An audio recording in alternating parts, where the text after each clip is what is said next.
So hi, I'm Paul Shepherd. Welcome to the Mindset Changing Podcast, where changing your mindset can literally transform your life in ways you can't imagine. Please do me a favor and hit the subscribe or follow button, as it really does help me more than you can know. And more importantly, you won't miss another episode. Today, I'm a little bit excited. I have the pleasure of introducing leadership professor, consultant, and best-selling author, Ryan Gottfredson PhD, who wrote one of the best books I have read on mindsets. It's called Success Mindsets, the key to unlocking greater success in your life, work, and leadership. Welcome, Ryan. Paul, it's so great to talk to another mindset junkie. I don't get to talk to mindset junkies very often, and so I always look forward to these experiences. Mindset junkie. I'm thinking that's a great podcast name. I love that. Yes, I guess I'm a self-confessed mindset junkie, and I absorbed your book really quickly. I'm just going to ask you, before we get into how you wrote this book, because we're mindset junkies, what does mindset change mean to you? Mindset change. All right. So I guess let me even start just what mindset change doesn't mean to me in a way, and what aren't mindsets. So one of the things, this is my pet peeve as a mindset junkie. My pet peeve is when I hear people talk about mindsets as being an attitude towards something. And it can be that, but mindsets, what I've learned, are so much more than that, and they are much more foundational to who we are. So I define mindset in really kind of two different ways. One is a more simple way, and then I've got a deeper definition. For me, the simple definition is mindsets are the mental lenses that we wear that shape how we view the world. And how we view the world shapes how we think, how we learn, and how we behave. So mindset change from that perspective is if we're wearing glasses, we take off a pair of glasses, we put on a new pair of glasses, and we see the world in a different way. But one of the things that I've done with my mindset research is I've tried to drill as deep as possible to find out what are mindsets really. And what I found is that, and I've had to dive into neuroscience, that mindsets are long-range neural connections in our mind that span across our three major brain regions, and they have three primary jobs.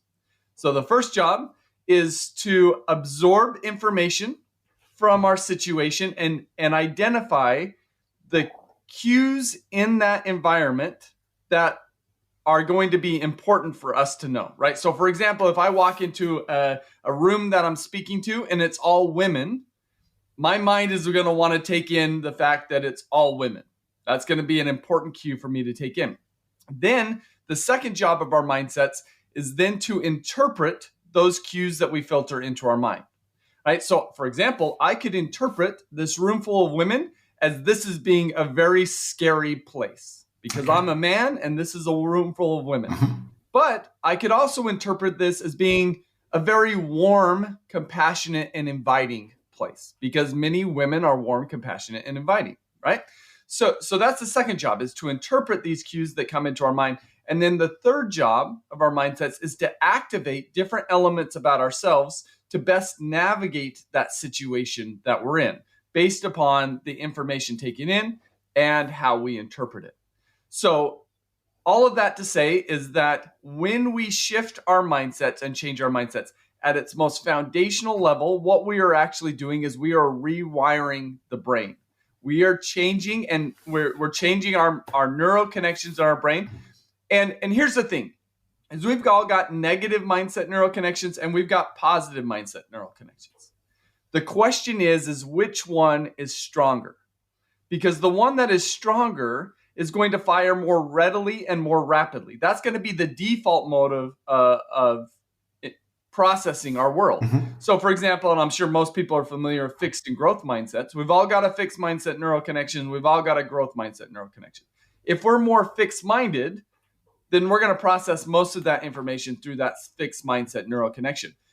That doesn't mean that we can't turn on the growth mindset neural connection. We could do that. We just got to be really intentional about it.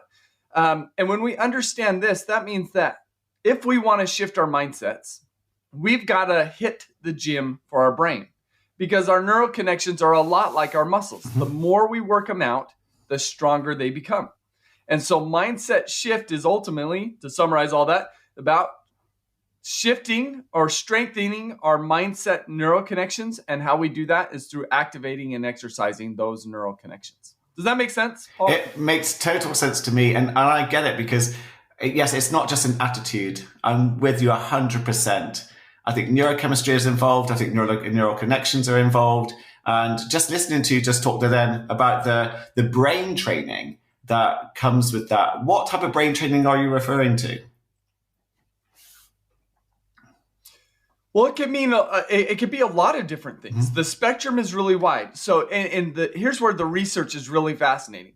Is what we found is that small. I guess let me ask you this, Paul. Do you think that shifting our mindsets is about like single big events, or is it about small events repeated over time? I think sometimes a big event can create a shift. But I do think, again, it's because I'm a big fan of Tiny Habits and BJ Fogg, and how, just beginning to build up a change in behavior, a shift in perspective often comes from tiny things. So I'm going to lean towards that, but hopefully I'm right. Yeah. So I think you're spot on. So not that big events can't influence our mindsets, but really the heavy lifting is through small little events repeated over time. There's some really fascinating studies on this. So for example, in one study, what researchers found is that watching a 3-minute video about one's mindset towards stress caused stressed out employees to be more engaged, perform at a higher level, and have lower blood pressure. So if they watched a video that said stress is good for 3 minutes, 2 weeks later, they had a higher engagement, higher performance, and lower blood pressure. Wow. Right? That's huge. One 3-minute video is having that impact 2 weeks later. Now, is that going to last forever? No. But what if we were to stack interventions on top of each other? We do a 3-minute video today. We read an article the next day. We have a discussion the next day. So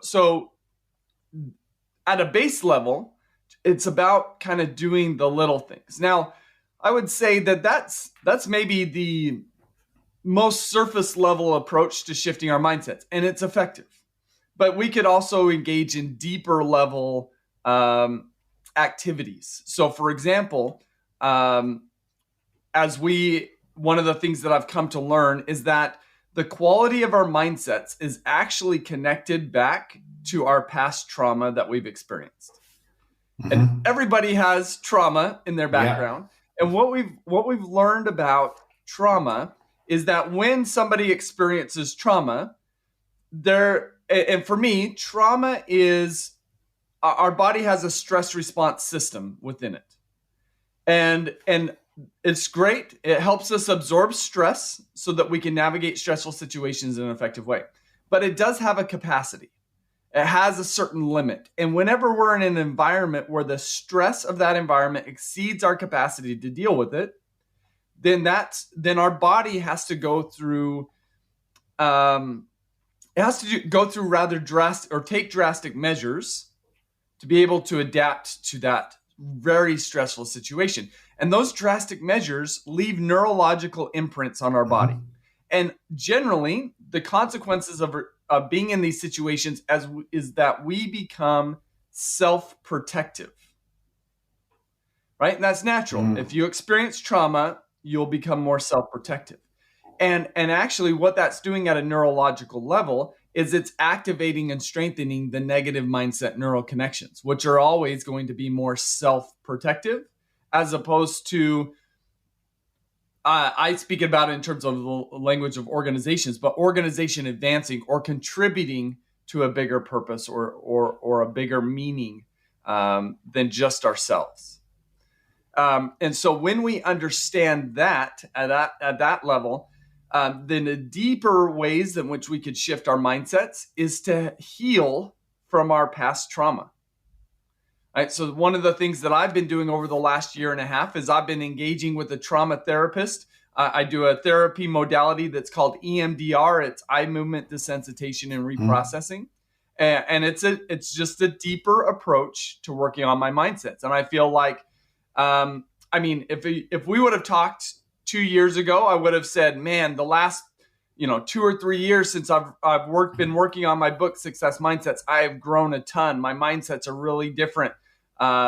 And I can now look back on the last year and a half, and I would say the exact same thing. I can't believe how much growth I feel like I've seen and felt within myself. It's funny. I trained in eye movement therapy, a version of it over here, and I know the benefits it can have in changing the way that the brain, through changing your eye movements and when you're processing trauma, how it can have quite an impact on the way that your brain processes trauma in the past. It really does change the experience. So how did you get into mindsets? Where did that all come from? Because obviously you're doing a lot of work on yourself. Obviously there's been a big ton of transformation since you've even written the book. But how did the book all become about? Well, it started during my PhD program. So I did my PhD at Indiana University on the topic of leadership. And this allowed me to review the last 70 years of leadership research. And this was great. I learned a lot. But one of the things that I observed, there was something I observed that didn't really sit well with me. And that is that there's really been one dominant question that has been asked in the leadership space. And that dominant question is, what do leaders need to do to be effective? Mm-hmm. And it's a good question, and it's led to some really good answers. But it has always felt short-sighted to me, because I don't think that leadership is about doing the right things. It's about being a certain type of person. And so coming out of my doctoral program, I decided that I wanted to focus on how do we tap into the being element of leadership. And the first step that I took in that approach was to dive into understanding leaders' motives. And that I learned a lot through that. But I started to come across, as I was diving into motives, connections to mindset research. And I said, I kind of realized I need to understand mindsets better. And I was already familiar with Carol Dweck's fixed and growth mindsets. And so I dove into the literature there. But then I wondered, well, what are there other mindsets that are out there? And if so, I should probably know about those so that I could, if I've got bad mindsets, I could do something about it. And so I decided to open up the floodgates from an academic perspective. And I researched across psychology, education, management, and marketing.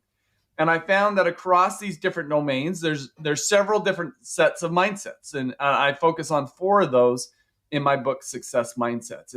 And so all 4 of these sets exist in a different domain, and they largely don't talk to each other. And so what my work around Success Mindsets has been is to bring these 4 different sets of mindsets together into one framework so that we can get a more comprehensive picture of what the quality of our mindsets across these 4 different mindsets. Wow. So again, but why leaders? Why was that such a big thing for you? That was going to be your target. What was it that attracted you to that area of work? Yeah, good question. So I guess it taps into part of my purpose. And I think about the way that I think about leadership is not about a position. Leadership is about one's ability to have a positive influence on the world around them. And that's what connects really well to me is I want to be a positive influence within my sphere of influence. And so if I could study a topic that I'm already interested and passionate about, then that'll work. And ultimately what I wanted to understand is not just for me, right? How can I become a more positive influence? Well, that's surely been part of the process. I've also loved the idea of gaining knowledge and expertise and even my own development in such a way that I could help others to be a positive influence themselves, kind of be a magnifier of this influence. And so fortunately, where the space I get to play in is I work with organizations all over the world to develop their leaders so that they can have a more positive influence. And to me, this is really meaningful. I mean, there's statistics out there that suggest that 71% of 71% of employees say that their boss is the worst and most stressful part of their job. What?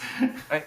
Wow. What if we could do something to change that, right? That would have a huge impact on the lives of others. No, absolutely. And so if anyone listening to this who could relate to that, that statistic that you just said, and they've got a leader, their boss is not someone that they get on with or they don't trust, what can they do about it?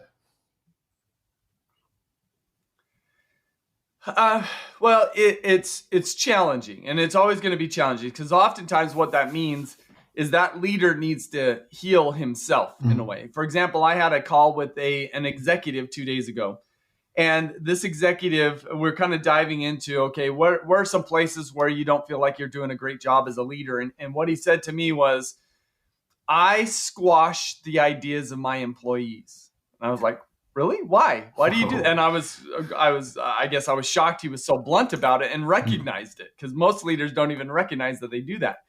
And he said, yeah, I do it. And I'm like, why do you do this? And he says, I don't know. It's just my instinctive reaction, which suggests to me this is really connected to his body's nervous system. Something's going on there. And as we started to unpack it, what we discovered is that he's carrying around this internal belief that if the ideas of his subordinates come forward and they are accepted by others, that the other people in the organization will see that subordinate as being smarter than him. Oh. And so his shutting down the ideas of others is a self-protection mechanism for him. And ultimately, at the end of the day, if he's going to change, he's going to have to heal from his past trauma. And it's really hard for a subordinate to facilitate that process. And so that's a challenging thing. But what we can always do is we can always change our mindsets. Yeah. So let me give you an example of how I've learned this. And I learned this. I picked this up from Brene Brown's book, Daring Greatly. And there's a question in this book that I would say rocked my world in a good way. And the question that she poses is, do you think in general that people are doing the best they can? Ooh, okay. That's a controversial one, isn't it? Well, yeah. And so as I'm reading the book, she asks a question and I'm telling myself, no, I don't think people are doing the best they can.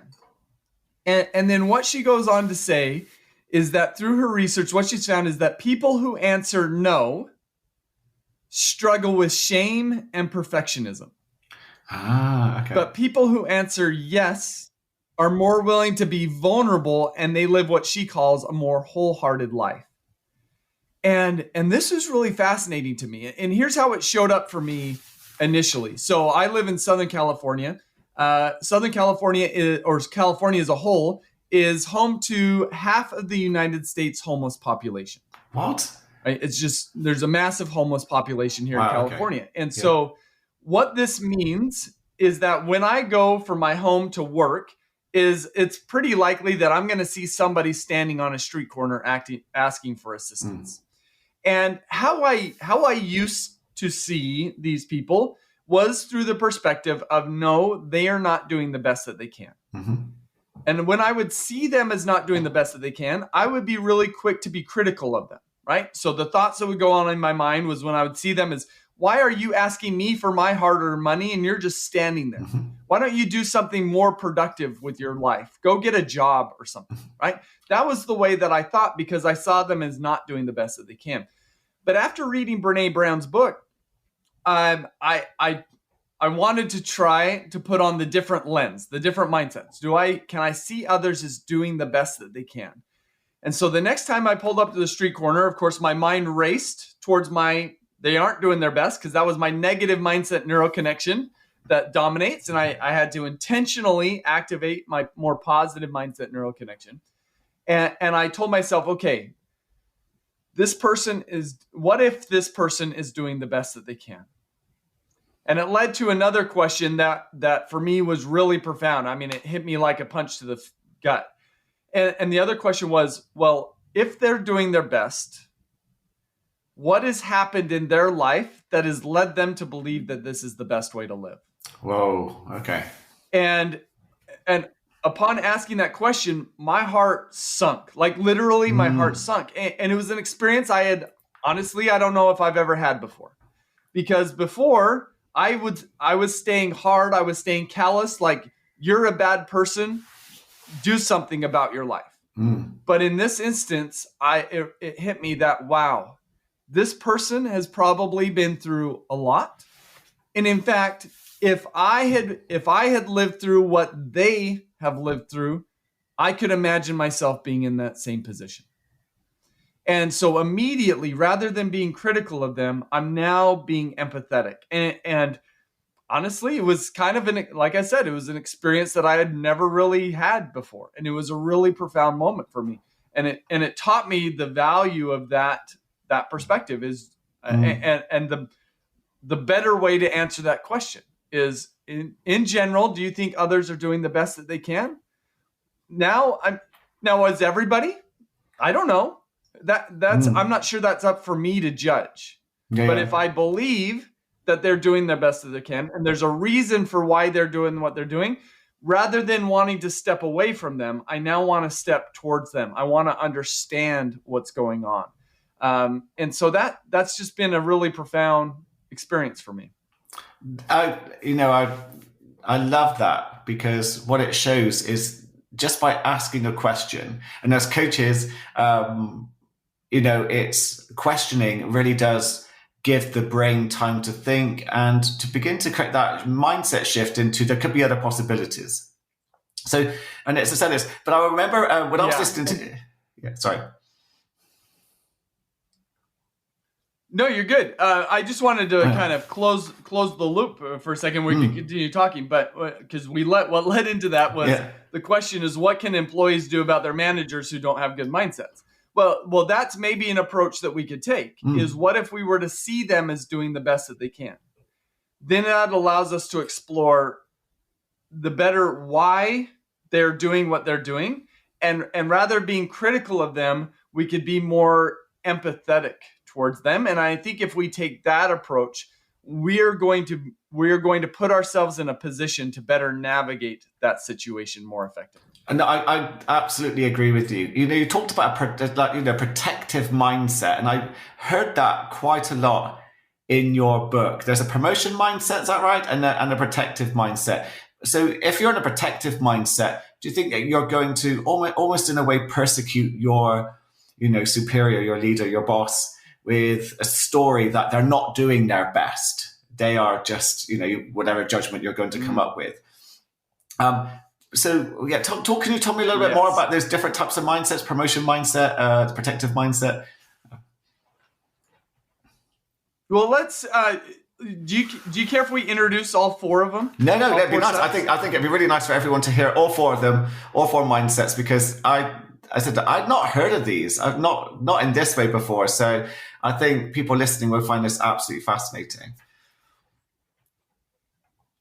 Good. And we're going to get the sense of the self-protectiveness here. So what I'm going to do, Paul, is I'm going to ask you, I'm going to share with you 4 different desires. And what I want you to do, if that's okay, is I want you to tell me whether or not you think society says these are good or bad desires. Okay. All right. Yeah. Is that okay? Yeah. Go for it. All right. So here's the desires. A desire to look good, a desire to be right, a desire to avoid problems, and a desire to get ahead. Do you know, listening to them, I think society promotes those as a good thing to do, all in general. I know as a mindset coach, there's going to be issues with them, but I think we do live in a culture that pushes each of those. The social media, the way that you look is so important. Failure is never promoted as a as a way to grow. We talk about it, but it's still, don't do it. So no, I think these are definitely promoted in society as likely to be true, as in a good thing. Right. Yeah. So these desires, again, a desire to look good, be right, avoid problems, and get ahead. And I think you're right. I think society says these are good desires, and it's very justifiable, because who likes to look bad, be wrong, have problems, and get passed up? Nobody. No, it's classed as failure. Right? That's classed as failure, isn't it? Yeah. So when we're focused on looking good, being right, avoiding problems, and getting ahead, where is our focus? Inwards. It's on ourselves. Yeah, totally. Yeah, absolutely. Right? And we become self-protective. And these desires, these 4 desires, are what are fueled by the 4 negative mindsets: fixed, closed, prevention, and inward. Okay. And when I first learned, and this was the epiphany for me, is when I first learned about these 4 sets of mindsets, I saw that I had all 4 of these mindsets, that I was focused on looking good, being right, avoiding problems, and getting ahead. And I felt justified in this. I felt like these were really good mindsets, right? Why would I ever like to have problems? I could easily justify these away. And I think another reason why I had these mindsets is because I didn't know that there was better mindsets and desires to have, such as a desire to learn and grow, a desire to find truth and think optimally, a desire to reach goals, and a desire to lift others. And these are the desires of the 4 positive mindsets: growth, open, promotion, and outward. And you brought this up around failure, right? Because if we want to, with the growth mindset, if we want to have this desire to learn and grow, we've got to be okay with looking bad at times. If we have an open mindset, or if we want to have an open mindset, we want to find truth and think optimally, we've got to be okay being wrong at times. If we want to have a promotion mindset with this desire to reach goals, we've got to be okay wading through problems at times. And if we want to lift others with this outward mindset, we've got to be okay putting ourselves on the back burner at times. And I don't know about you, but what I've learned for myself, and I see it in others, but it's just not easy in those at times moments. It's not easy to look bad, be wrong, have problems, or put ourselves on the back burner. But the people with the best mindsets, with the most positive mindsets, they've created within them the mental space that they're okay with those things. They've widened their window of tolerance for things like failure, being wrong, having problems, and getting passed up. And they don't care so much about their own success. They're caring now about making a contribution in the world around them. So what we find is that people with the more negative mindsets, it's justifiable, but they're just in self-protection mode. As we shift into the positive mindsets, we enter into contribution mode. And it's kind of like the difference between a turtle with its head and its arms and its shells. That's the self-protection mode. And it feels safe and it feels comfortable and it's great, right? It's very justifiable because the world around a turtle is very dangerous. But we are never going to have a positive impact in the world with our head and our arms and our shells. The only way we can have a positive impact on the world around us is if we intentionally keep our head and our arms out and then go about doing great work. So it's really justifiable to take on the negative mindsets. And in fact, what I've found is that, because I've got a mindset assessment that people can take. Yeah, I've taken it. And they can assess, kind of gauge the quality of their mindsets across all 4 of these different sets of mindsets. And what I found is that across over 25,000 people who have taken the mindset assessment, only 2.5% are in the top quartile for all 4 sets of mindsets. Oh, wow. So what that tells me is that most of us, myself included, have got some work to do on our mindsets. And if we could put labels to these, then we could do something about it. And just to let listeners know, if you would like to take the mindset assessment test, The link will be in the show notes. I did it, and I was happy to see that there is room for improvement. The information that came back, Ryan, lets me know where my strengths were, but it also showed me my weaknesses. And as I said, it's such a good test, so I really would recommend it. But talking about why only a small percentage of people have the 4 positive mindsets. We're talking about trauma. And, what you've been doing with work with the EMDR, et cetera, to help. And I would call it decommissioning, where you decommission, the past so you can begin to, open up and think about your future in a whole new way. Because otherwise there's too much energy being directed into past trauma. It creates it's like an old computer program. It just needs a bit of new code. So I can see, having, struggled in my past with trauma, why I still have room for improvement, because my mind, I'm still doing work on myself. There's still things to do, which I talk openly about in my podcast. I recently just recorded an episode about the victim mindset. And I discovered last year that I was caught up in a self-protective victim mindset with a member of my family. And it was a little bit of a shock to discover it was still there. It was hidden. And it came up through some coaching and psychoanalysis work. But it was so liberating to have that set free. So what would you recommend to anyone who does your test and they look and they find their strengths and find their weaknesses? What would you suggest to someone who's thinking, I need to change these weaknesses? I want those 4 positive mindsets. Yeah. Well, first, I think I would say, let me invite the person taking it to be open about it. Right? So it's really fascinating. People react and have reacted really strongly to their mindset assessment results. Let me give you an example of that. About a month ago, I got an email from a lady, and I was doing some work with her team in an organization, and we were set to do a workshop the next day, and she took my mindset assessment the day before, and she sent me an email that said, I don't think I want to be involved in this training tomorrow because your mindset I don't agree at all with your mindset assessment and the results that I was given. Wow. And I could tell she was a little hot about it. And so I didn't respond to her. I'm going to let her sleep on this. And it was really funny. I kind of chuckle about it now, but I woke up to an email the next morning from her, and she said, okay, I've talked to my husband, and I think it's going to be a good thing for me to be a part of this workshop today. Okay. Right? And it's like there's people, and I've got, dozen or so stories that are just like that, of people who they take the mindset assessment. It says that they've got poor mindsets. They don't initially agree with it, so they dismiss it altogether.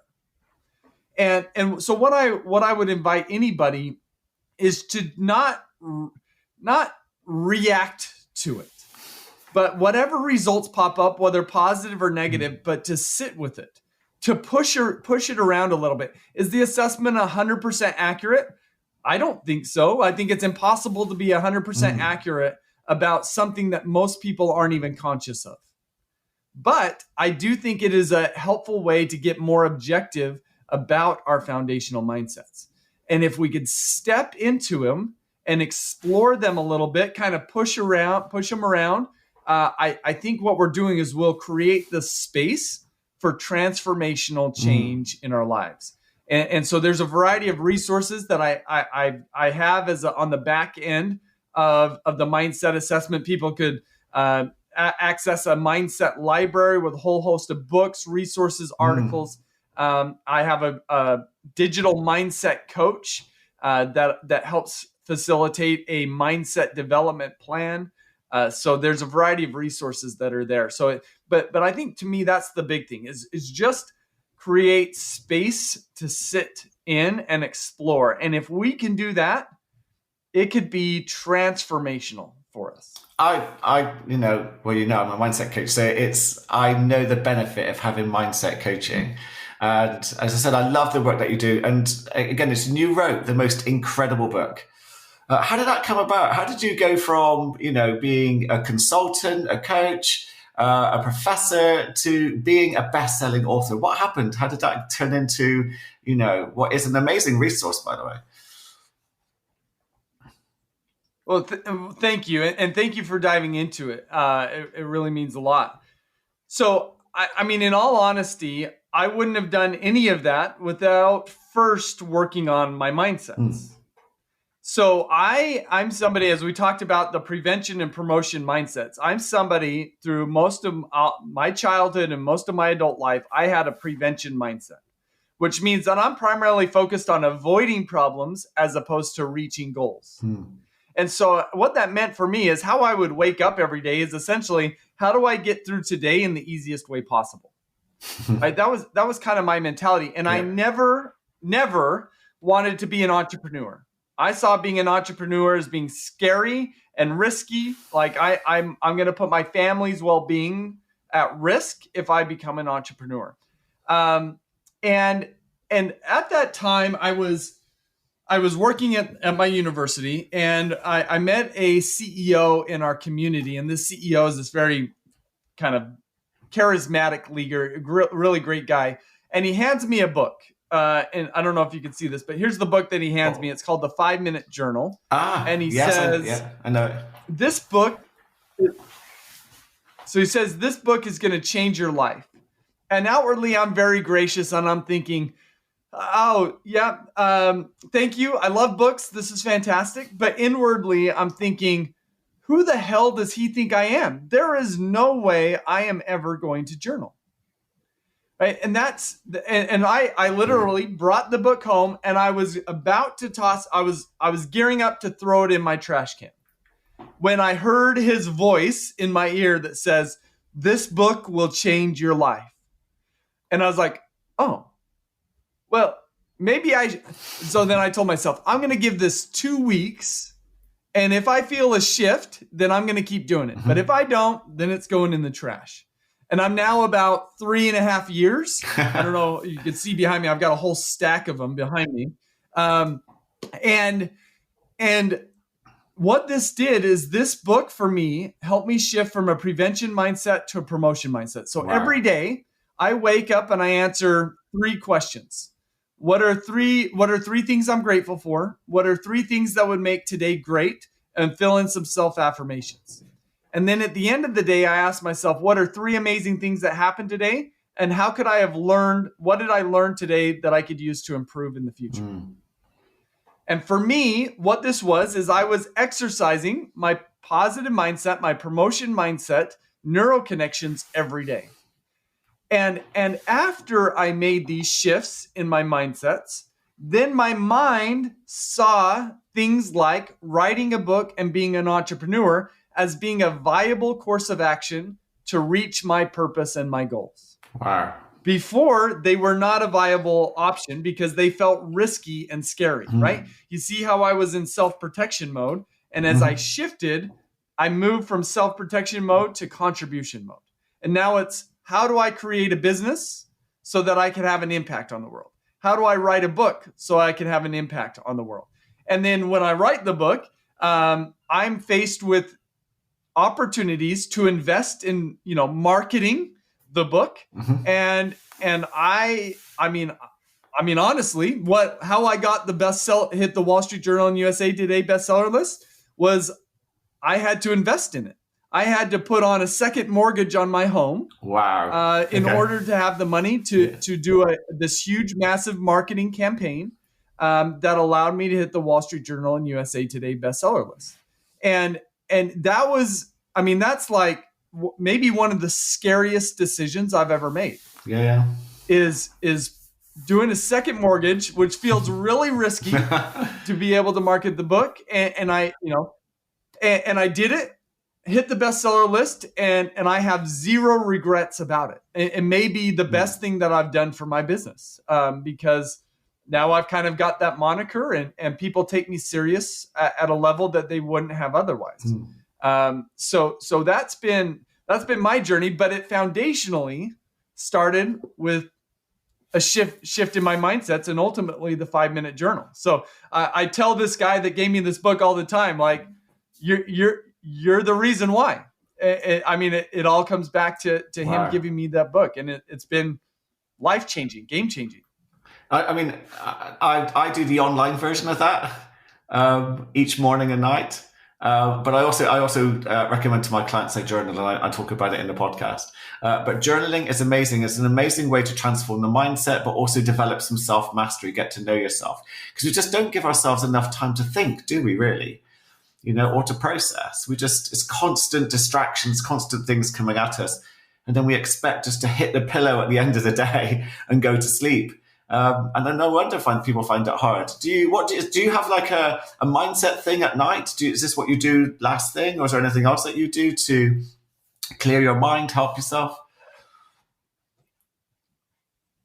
Yeah, so for me, I don't do a ton at the end of the day, but I try to invest quite a bit at the front of the day. So the first thing that I do, my morning ritual is I get some lemon water, so rehydrate my body. Yeah. And then I sit down at my desk and I meditate.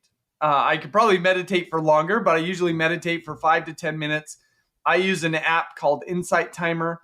And by the way, meditation is one of the tools that we've found that helps us improve all 4 sets of these mindsets. Wow. Right. So it's globally effective. Then the next thing I do after I meditate is I pull up an email. I get an email every morning from the universe. It's called Notes from the Universe. It's written by Mike Dooley. If anybody wants to subscribe, they could go to tut.com. It's TUT.com. And they're just these fantastic short notes that are really, to me, they are mindset lifting. They're very abundant type ideas. Nice. And so I read that. Yeah. Then that puts me in a good mind frame to do my 5-minute journal. And when I'm done with my 5-minute journal, and all of that takes, 20 minutes to do, then for me, I feel like I'm mentally ready to go into my day. And for me, then I go into writing mode there, and then I have some exercise after writing mode. But to me, I've kind of structured a morning routine that I feel like helps me get into the right space mentally. And it's been, it's something that I feel like I need every day. I need that every day. I'm with you. I meditate, I do yoga, I do journaling. I do a lot of that sometimes in the morning, because we don't often start the day with enough intentional work. We just get up, and it's almost like hoping for the best. And intentions are a powerful way to create that mindset shift, to work with the subconscious, to guide you what it is that you want your day to be like, to increase the chances of making it to be the day that you really want. What advice would you give to someone who is hearing us now, having this conversation, and is thinking of wanting to change their mindset? Yeah, great question. The first step to mindset shift is always awareness. Right? For most people, our mindsets reside below the level of our consciousness. And if we could bring them up to the level of our consciousness, it's then that we could do something about it. So to me, that's where I feel like my book and my mindset assessment can be really helpful for people, because what those are doing is they're putting labels and descriptions on things that most people haven't had labels and descriptions for before, which allows us to name it, to tame it. And the assessment maybe provides some objective information about the quality of our mindset. So to me, that's always the first step, is it's awareness and becoming aware of where we're at and also where we want to go. And once we could do that, then we could develop a clear strategy for moving forward. Nice. And how, we're going to be ending our interview very shortly. I could talk to you all day. Is there anything exciting you at the moment in regards to mindsets? Is there anything that's got your eye at the moment that you're thinking, ooh, I could add this to my next book? Are you writing a next book? What's coming next? I've got a next book, and I am just in the process of finishing it right now. It's set to come out October 11th. So thank you for letting me talk about it a little bit. I feel like I'm about ready to birth a child, which is fantastic. So everything that we've talked about here is a unique form of development that most of us don't even think about. And what we need to understand is there's two different types of development. There's horizontal development and there's vertical development. Horizontal development is our typical form of development. We're gaining new knowledge and new skills so that we could do more than what we could do previously, right? It's like adding an app onto an iPad, right? I add an app to the iPad. The iPad can now do more than what it could do previously. That's like taking a class or getting a certification. And this is good. We need horizontal development, but it has a huge limitation. If we add an app onto an iPad, that doesn't necessarily improve how effectively that iPad operates. It doesn't operate any more quickly. It can't handle any more complex tasks. And that's where vertical development comes in. Vertical development is all about upgrading our own internal operating system. The focus isn't on doing more, it's on being better.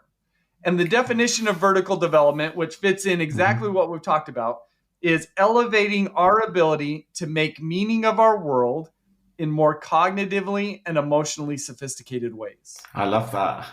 Right? So if we want to vertically develop, which is all about mindset work is vertical development, because we are shifting how we make meaning of our world so that we can make meaning in more cognitively and emotionally sophisticated ways.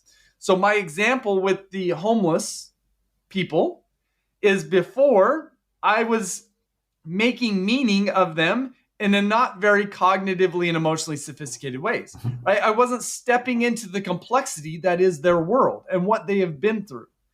After, when I made meaning of them as though they're doing the best that they can, I'm now stepping into a more cognitively and emotionally sophisticated way of viewing that situation. And that's, so everything that we're talking about foundationally is all about vertical development, and it's a form of development that most people don't even know about, let alone engage in. But my belief is that if we could better understand what it is, then we'll be more empowered to do it. Now, I guess what I've learned is that horizontal development is good, and it could be incrementally helpful. But vertical development leads to transformation. Wow. And so the book is designed to help people to make that, transform their lives. And I guess if I'm being honest with you, I feel like vertical development should have come first and then mindsets, because mindsets is the way in which we do it.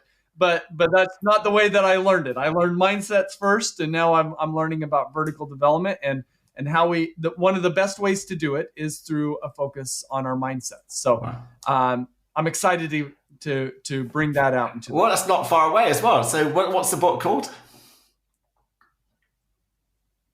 So it's called The Elevated Leader, Leveling Up Through Vertical Development. Wow. Okay, so we're going to put your details in the show notes. But if anyone's just listening to this and fancies Googling you or wants to contact you, what's the best way for them to do that? Yeah, best way is my website, ryangottfredson.com. But I'm most active on LinkedIn and would be happy to connect with anybody there. Brilliant. Ryan, it's been an absolute pleasure. So I could have talked to you forever. You're going to have to come back because we're going to have to talk more. Because again, there's so much from your book we haven't discussed yet. Obviously, it's going to be a lot more to discuss from your new book. So hopefully you'll come back and be a guest on a future episode. As I said, thank you so much. Let's do it. Yeah, let's do that. Definitely do that. I hold you to that. Anyway, and to you listeners, thank you so much for listening to the show. I look forward to connecting with you in the next episode. Have an amazing day.